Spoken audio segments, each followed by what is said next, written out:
America wasn't born powerful, it was broken, divided, surrounded by empires. Yet in less than 2 centuries, it became the most powerful nation on Earth. Gentlemen, the fate of the Republic rests on this agreement. Indeed. We must proceed with caution and unity. That didn't happen by accident. It happened because of 5 hidden strategies designed at the very beginning. To understand how this happened, we need to go back to the beginning. America was born with a deep fear, not of foreign armies, but of concentrated power. The founding fathers had lived under a king. They had seen what happens when authority rests in one place. When laws bend to a single will, so when independence was won, they didn't ask, who should rule America? They asked something far more dangerous. How do we prevent anyone from ruling it absolutely? Their answer was radical for its time. They divided power on purpose, not just between branches of government. We are assembled here to form a more perfect union, founded on these principles. But between people, states, and institutions. No president would be a king. No Congress would be unchecked. No court would answer to politics alone. Every part of the system was designed to restrain the others. Slow decision-making wasn't a flaw. It was a defense mechanism because stability creates power, and predictability attracts trust. While empires rose and fell with their rulers, America built a machine that could survive bad leaders. Power didn't depend on a man, it depended on a system. And that system sent a quiet signal to the world.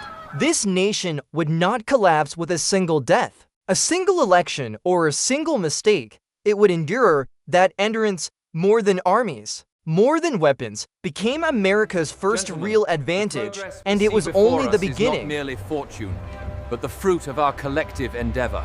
America didn't just inherit land, it inherited distance. 2 vast oceans separated it from the great powers of Europe. Not walls, but time. Time for decisions, time for preparation, time for mistakes without immediate consequences. While European empires fought wars across narrow borders, America watched from afar. Learning without bleeding, the founding fathers understood this advantage early. They avoided permanent alliances. They delayed entanglements. They let others exhaust themselves. Geography allowed patience, and patience allowed growth.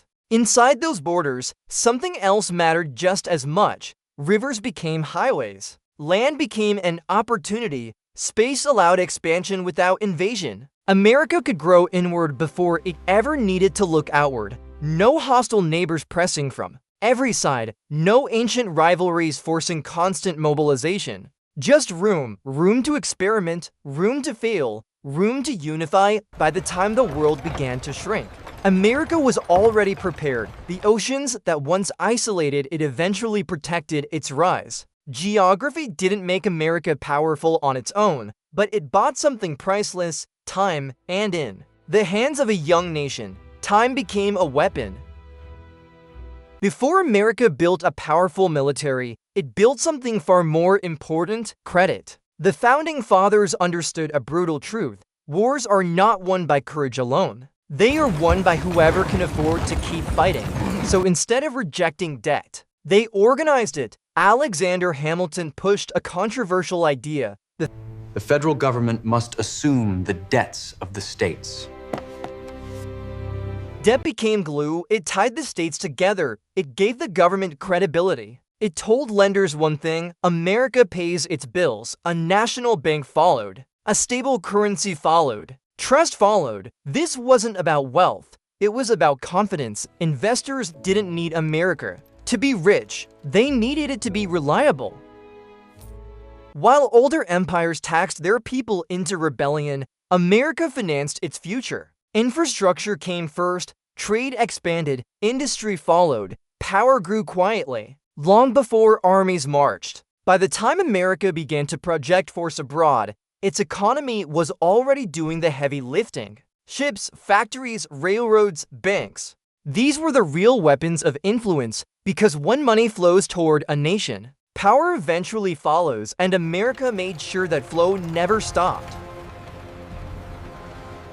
America was never meant to be simple. From the beginning, there were two competing fears. One side feared tyranny from a strong central government, the other feared chaos from a weak one. The Constitution didn't resolve this tension, it preserved it. States were given power, the federal government was given authority, and conflict was built into the design. Disagreements weren't signs of failure, The they were prosperity of our expected. new republic depends not just on commerce, but on the unity of these states.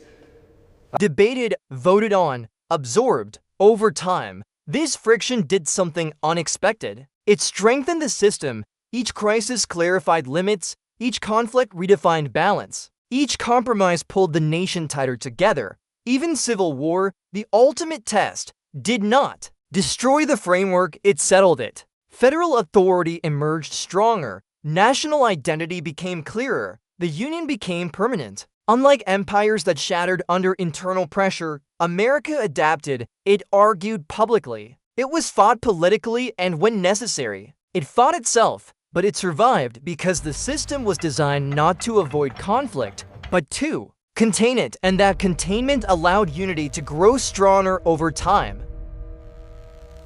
The Founding Fathers didn't call it empire, but they planned for growth. No man should be stronger than the system that governs him. From the beginning, America was designed to expand economically, territorially, and eventually globally. Land meant opportunity, trade meant influence, movement meant power. The nation pushed west not just for space, but for security. Distance reduces threats, territory created buffers, ports opened doors to the world. Expansion wasn't reckless, it was calculated. We are not seeking conflict. We are securing the future.